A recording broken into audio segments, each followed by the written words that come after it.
लखन सिया राम चंद्र की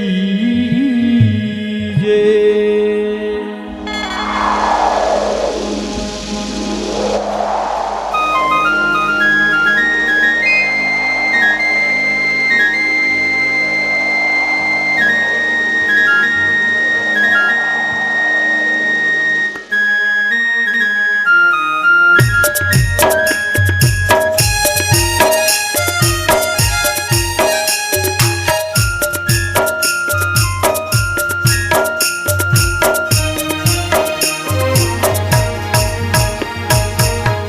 सही कायल जतन करी रखिना तो,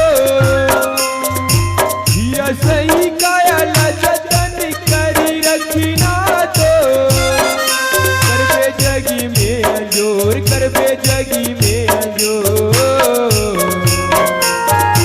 भक्ति के माला जन तोड़ रसी रही जाए दिया मोर। भक्ति के माला जन तोड़ हीरा सही कायल जतन करे रखना तो, हीरा सही कायल जतन करे रखना तो, करबे जग में अजोर, करबे जग में अजोर।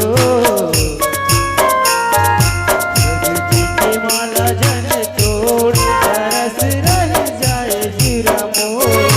भक्ति के माला जन तोड़ तरस रह जाए हीरा मोर।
चंद्र की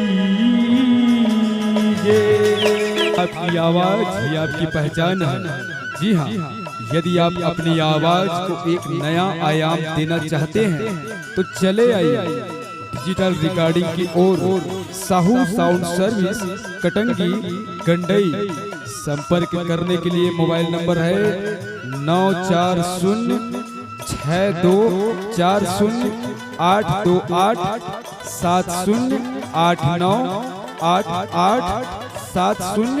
9408287089887028।